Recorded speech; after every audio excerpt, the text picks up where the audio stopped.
Good morning. I'm Eddie Evans. I don't expect anybody to watch this video, but I'm making it anyway. It's a nice day out. It's beautiful. I can go out and play for a bit, but I'm choosing to do this because what I'm doing here is so important. And even if anybody watches it, many people will not believe it. Nevertheless, I find it necessary to make this video. If for no other reason, peace of mind. Can you believe that? Well, it's true. I'm trying to get set up here. This is my first time going live for any time in a couple of years and not on this channel. And I'm ready. Okay, I want to be sure that everybody who may ever come across this video understands there's a fundamental difference between weather and climate. Weather is what we have today, the temperature, the wind speed, is it raining out? Is it not raining? What was it like yesterday? What's it going to be like tomorrow? We predict the weather for tomorrow. Weather people, scientists in weather, they study and they predict. The better the predictions, the better they get at what they do. When they fail, they correct their weather models and they check their failures against what they found in the past against those weather models. And this is how they calibrate their weather models so that they can get to the weather tomorrow or next year better because they've calibrated to fix their errors. Of course, the weather throws curves at us unexpectedly, and nature changes. In comes climate. Climate is not something that just happens today, tomorrow, yesterday. Climate is a human creation. The idea of climate is a human creation. It is what some people call a social production. And it is a social production because it's an average. Remember, mathematics, science of mathematics is a human creation. It wasn't out there until we came along. Likewise, with theories of climate change, global warming, global cooling. There's no climate change without global warming or global cooling. Okay, this is a human creation, the whole idea of climate. When you can average 30 years of weather or 10,000 years of weather, then you have an idea what climate averages are. And today, NASA, the National Aeronautics Space Administration, NOAA, National Oceanographic and Atmospheric Administration, British Royal Society, probably Duke University, Edinburgh University, Cambridge University, Yale, Harvard, San Diego, California, University, the rest. I'll be right back.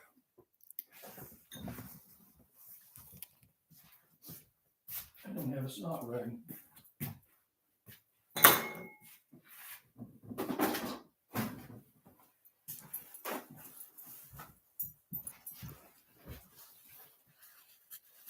The rest. These places deal with some weather. Most have people studying climate in some way, some more seriously than others. But that's basically a snapshot of what we mean here at Eddie Evans Group channel on YouTube. Weather and climate are different. One is what we get today. You can call it God-given if you want, but not the climate. The conditions for climate can be God-given if you want to go there. We usually give stuff to God when we don't understand stuff. Once we begin to understand it, we give less credit or blame to God. And that's what happens to common sense. Okay? The more we know about it, the more it changes. And that's another conversation.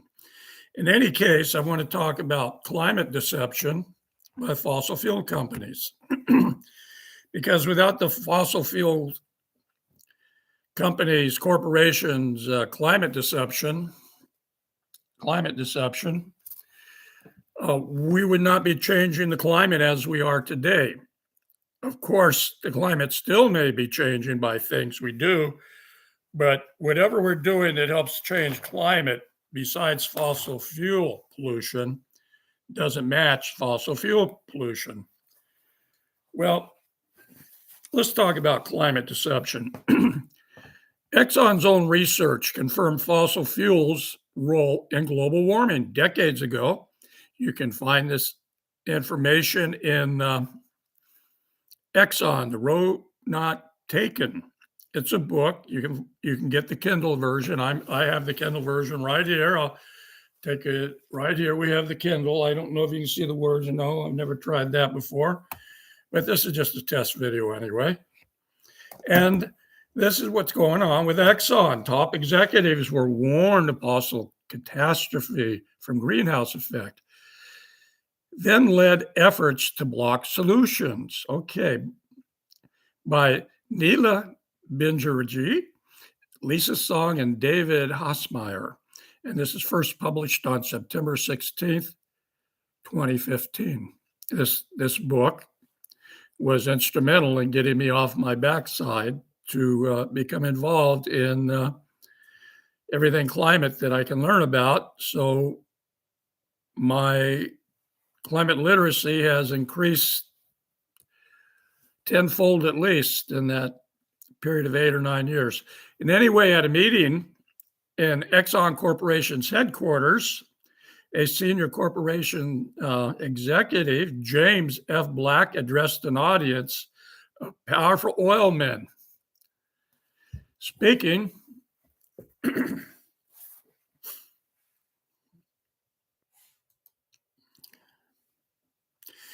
without a text, as he flipped through detailed slides, he went on to explain how carbon dioxide is used worldwide.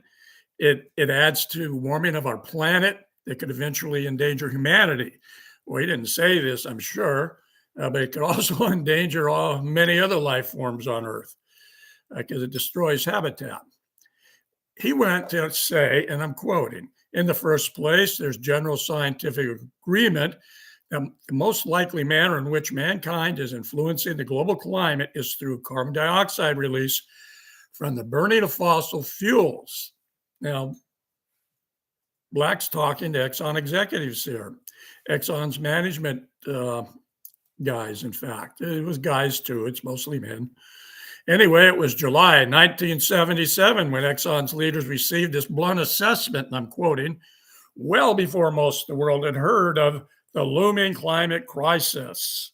Okay, he warned Exxon scientists and managers that independent researchers estimated a doubling of carbon dioxide, CO2 concentration in the atmosphere would increase average global temperatures by 2 to 3 degrees Celsius, 4 to 5 degrees Fahrenheit, and as much as 10 degrees Celsius. And I don't even want to talk about 10 degrees Celsius. There's no survival in that. And that's basically 10 degrees, okay? And I'm getting away from the text here.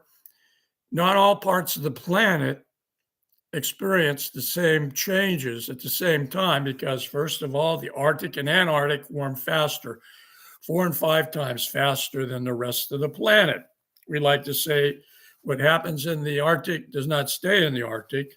And because the Arctic is warming faster, its ice is melting, especially in September. And we are close to a blue ocean event in September throughout the Arctic Ocean. And that just means the ocean becomes a black body.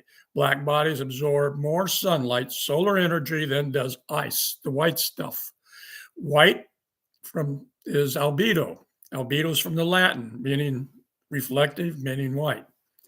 All right, so not all places change. And the United States is fortunately getting off well for the short term, but that's all going to change. And other places in the planet are suffering more. Well, we may pay our dues if we're not already paying them in a big way. I note the forest fires over the last few summers, and fire captains throughout the state of California claim it's because of climate change that we're having these terrible forest fires, of course, in other states and throughout Canada, Australia, Spain. I mean, Portugal's had some problem, as well as other places on the planet. Oh, Australia. Who can forget what happened in Australia a few years back?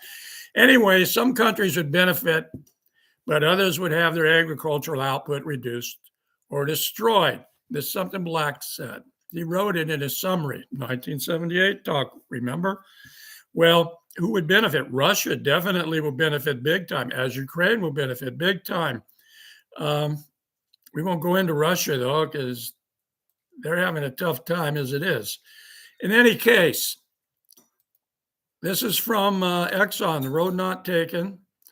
We've known about it all along. It turns out that Jimmy Carter was the first Democratic president to get serious with climate change and assumed that he would win the next election just because he had become a climate warrior. By climate warrior, I mean that he concerted quite a bit of mental energy to climate and tried legislating about it. And I'll talk about this another time on another channel. In fact, that channel is called Climate Deception.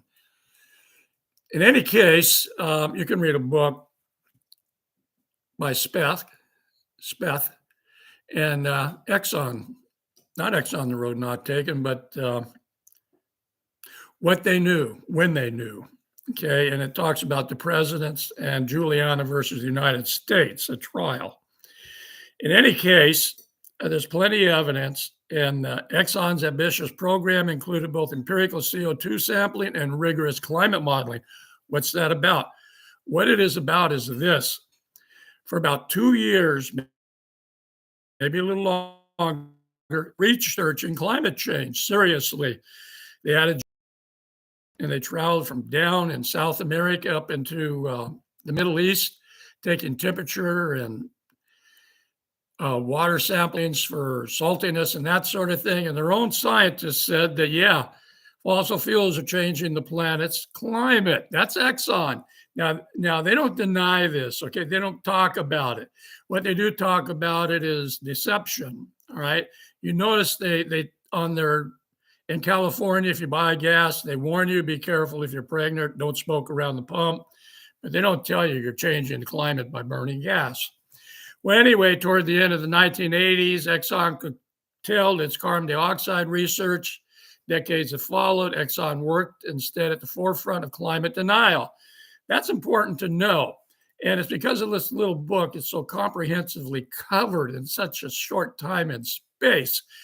Many of the things written between 77 and 86 during the heyday of Exxon's innovative climate research were really cutting edge. In fact, the archives, including those held at the University of Texas, Austin, the Massachusetts Institute of Technology and American Association of Advancement of Science, will reflect those very documents and that research.